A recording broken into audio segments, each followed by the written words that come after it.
Hey, j'espère que vous allez bien, j'espère que vous êtes en forme. En tout cas, moi ça va très bien. Je vais vous faire une deuxième vidéo sur YouTube. Alors pour ceux qui ne savent pas, j'ai fait une première vidéo qui vous dit un petit peu comment avoir entre guillemets ces 1000 premiers abonnés. Aujourd'hui c'est un petit peu la même chose, sauf que je vais vous en dire un petit peu plus, vraiment un petit peu plus détaillé. Ça va être une vidéo peut-être un poil un peu plus longue. Mais faut savoir que là, je vais vous dire qu'est-ce que vous pouvez faire, comment vous pouvez faire. Déjà, c'est choisir sa niche. Une niche, c'est quoi? C'est un domaine, en fait, où vous allez être vraiment spécialisé. Par exemple, je sais pas, le jeu vidéo, il n'y a pas que se spécialiser dans le jeu vidéo. Vous avez différents jeux. Donc, les jeux, c'est des niches, par exemple. Je sais pas, vous avez Zelda Breath of the Wild, par exemple. C'est un jeu vidéo. Et bien, vous allez vous spécialiser que dans celui-là, par exemple, pendant un temps. Et vous allez essayer de devenir connu, par exemple, sur ce jeu-là. Je sais pas, c'est un exemple. Et quand je dis les sous-niches dans le business en ligne, parce que là, il faut le voir aussi. Vous avez par exemple les finances, vous avez le fitness, vous avez le développement personnel, vous en avez plein. Vous en avez plein des niches. Après, il y a des sous-niches aussi en dessous de cela. Le développement personnel, c'est très vague, c'est très large. La motivation, ça en fait partie. Vous avez autre chose dans le développement personnel. Bref, il existe tout un tas de trucs. C'est pareil pour le fitness. Il y a vraiment des sous-niches aussi sous le fitness qu'il faut utiliser et être un petit peu spécialisé là-dedans. Et après, pourquoi pas, quand vous avez une grosse communauté, de pouvoir après faire un petit peu diversifier ces niches et être sur d'autres niches et après forcément vendre votre expertise, etc., vos compétences, vos coachings, peu importe, là-dessus. Voilà, c'est hyper important de bien choisir sa niche. S'inspirer aussi de contenu des concurrents. Voilà, moi, c'est ce que j'ai fait et c'est ce que je fais aussi. La preuve, hein, cette vidéo en fait partie parce que c'est vrai que ça m'a donné des idées. Après, je ne recopie pas du tout, juste je m'inspire des gens ou pas forcément des titres ou quoi que ce soit, mais ça peut vous intéresser là-dessus. C'est de s'inspirer de concurrents. Ça peut vous donner des idées de vidéos. Après, à vous à la mettre à votre sauce. Et après, c'est à vous de voir comment vous souhaitez le faire. Alors, je suis qui pour parler de ça? Parce que vous voyez, bon, j'ai sûrement 500 abonnés. Vous dites, mais ouais, mais mec, t'as 500 abonnés. Non, pas du tout. C'est le fait que j'ai d'autres chaînes YouTube à côté qui ont plusieurs milliers d'abonnés. D'autres, donc, et en vrai, qui fonctionnent avec l'affiliation Amazon, par exemple. Ça, c'est un business aussi très simple, aussi assez passif, mais il faut quand même poster des vidéos assez passif, on va dire à 40% passif. Donc voilà, après ça dépend si tu veux le déléguer, etc. Je suis spécialisé dans ça particulièrement, donc c'est pour ça que j'en parle régulièrement sur ma chaîne. Mais j'ai décidé aussi de parler de YouTube, parce que c'est une plateforme que je trouve sympa et qui peut aussi vous donner des revenus, de l'argent, et surtout que c'est le plus important, c'est aussi la régularité.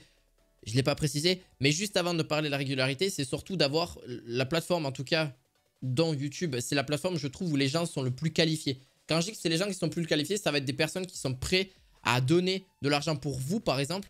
Et voilà, et de tout simplement, soit vous donner de l'argent pour vous, tout simplement par rapport aux services que vous vendez, aux choses que vous allez pouvoir aider, aux personnes que vous allez pouvoir aider là-dessus, sur vos produits. Donc que ce soit digital ou physique, c'est grâce à ça, ils vont vous faire confiance. C'est grâce à une communauté et ainsi de suite. Vous comprenez, ça l'effet boule de neige. Donc il faut le savoir aussi qu'il y a cette loi de Pareto, entre guillemets, donc 20% de vos efforts va être 80% de vos résultats. Ça, c'est aussi important. Alors oui, c'est vraiment un truc qu'on répète maintes et maintes fois, mais en gros, c'est vrai. 20% que vous allez faire de vos efforts, donc les heures que vous allez y passer, vont faire 80% de vos résultats. Donc regardez bien les vidéos YouTube qui fonctionnent aussi, c'est l'analytique. Parce que là, je vais vous donner des conseils aussi, mais aussi les chiffres. Les chiffres, ils vont pas vous démentir. Donc ils vont voir quelle vidéo a été plus mise en avant. Vous regardez les vidéos qui ont bien fonctionné sur vos chaînes depuis, je sais pas, vous avez posté 40 ou 50 ou 100 vidéos. Regardez ce qui a fonctionné, qui a fait plus d'une centaine ou même milliers de vues. Vous regardez, vous faites, ah ben ça c'était pas mal, pourquoi je referais pas de la même manière? Alors pas forcément la même vidéo, mais dans le même thème, dans les mêmes choses, dans la même dynamique, dans le même dynamisme, etc. Voilà, bref, là aussi est très important, c'est la régularité. La régularité pour une vidéo par jour, ça peut être vraiment très sympa. Surtout quand vous commencez au tout début, je parle vraiment pour ceux qui viennent de commencer. Ça peut vous aider à déjà vous améliorer, que ce soit en montage vidéo, en miniature, parce que ça c'est très important, j'en avais parlé aussi. Pour voilà le design, etc. de votre chaîne, comprendre comment fonctionne une chaîne YouTube, parce que forcément au début on n'y connaît absolument rien. Il y a des paramètres à mettre en place, il y a les mots-clés, etc. J'en avais parlé vraiment sur la première vidéo, donc pour ceux qui veulent savoir, n'hésitez surtout pas à aller voir. D'ailleurs, identifiez aussi les tendances du moment. Ça aussi, c'est assez important. Ça peut vous aider. Donc, poster des vidéos par rapport à ces tendances. Par exemple, la tendance du moment, c'est ChatGPT. Tout le monde en a entendu parler, que ce soit même des personnes qui ne sont pas du tout dans le business ou quoi que ce soit. Ça peut vous aider. Et voilà, par exemple, c'est un robot en fait qui vraiment peut vraiment faire des tas de choses si vraiment tu lui indiques ce qu'il faut faire exactement avec les bonnes précisions. Et ça peut d'ailleurs te faire gagner énormément de temps. Moi, d'ailleurs, ça m'en a fait beaucoup gagner. Et c'est un truc de dingue. Voilà, c'est vraiment un truc de fou et ça peut vous aider dans votre business et même à développer un autre business dessus. Parce que voilà, c'est un assistant virtuel entre guillemets, mais il va falloir lui demander des choses pour que lui les fasse. Et gratuitement, voilà, c'est gratuit. Mais il y a aussi, ça commence à être payant pour ceux qui veulent rentrer plus facilement. C'est 20 $ je crois, 20 $ et quelques, c'est 20 $ US exactement, qui vont vous permettre là-dessus. Mais bon bref, j'en remettrai, j'en reparlerai dans une prochaine vidéo là-dessus. Bon voilà, par exemple ça c'est une tendance. Par exemple, alors le jour où je fais cette vidéo, donc pareil, ça ne sera plus du tout d'actualité, ça sera autre chose.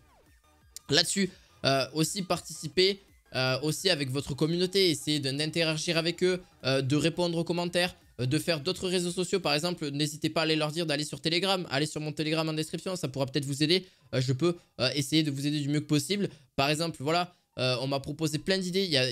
Grâce à vous, les abonnés qui m'aident, justement, je sors des vidéos qui peuvent être un peu plus intéressantes et en fonction aussi de répondre à vos besoins. Parce que c'est bien tout de faire ses propres vidéos, mais il faut aussi répondre à la personne, ceux qui demandent aussi. C'est pour ça que j'ai tendance à faire souvent des sondages. Ça, je trouve que personne d'ailleurs les fait. C'est pas mal pour connaître aussi sa communauté. C'est de faire des sondages. Donc vous avez des posts qui sont possibles sur YouTube. Alors je sais pas, au bout d'un certain nombre d'abonnés peut-être. Mais vous les avez peut-être même dès le début, dès que vous créez votre chaîne YouTube. Vous pouvez faire des posts pour demander en gros aux gens de voir qu'est-ce qui plaît, qu'est-ce qui plaît pas. Est-ce qu'il faut poster plus de vidéos, moins de vidéos, quel est le thème qui vous plaît sur la chaîne. Est-ce que bon vous en fichez, c'est pas trop grave, etc., etc. Même sachez-le que même quand vous divertissez les gens, vous les aidez. J'ai eu plein de messages comme ça quand je faisais beaucoup de gaming, j'en fais toujours beaucoup. Et en vrai j'ai eu des messages sur des lives ou des choses comme ça que je faisais. Et bien en vrai des messages super gentils en mode ouais ça m'aide beaucoup dans ma vie en général, ce que tu fais, etc. C'est trop bien, tu me redonnes le sourire, tu me permets... mais c'est dingue hein, de m'évader entre guillemets, de mettre dans ma propre bulle, etc. De partager un bon moment. Et voilà, on est là aussi pour ça, c'est ça où en fait c'est la force des réseaux sociaux. Oui il y a forcément des points négatifs, mais il y a aussi de sacrés bons points positifs et c'est ceux-là qu'il faut retenir et pas forcément les points négatifs. J'espère qu'en tout cas cette vidéo vous aura plu, je vous dis à bientôt pour de nouvelles vidéo et on se retrouve à la prochaine pour peut-être une vidéo voilà vraiment qui peut être sympa. J'espère que ça vous aura plu et je vous dis à la fois tout simplement. Je vous dis à la fois prochaine, ciao ciao.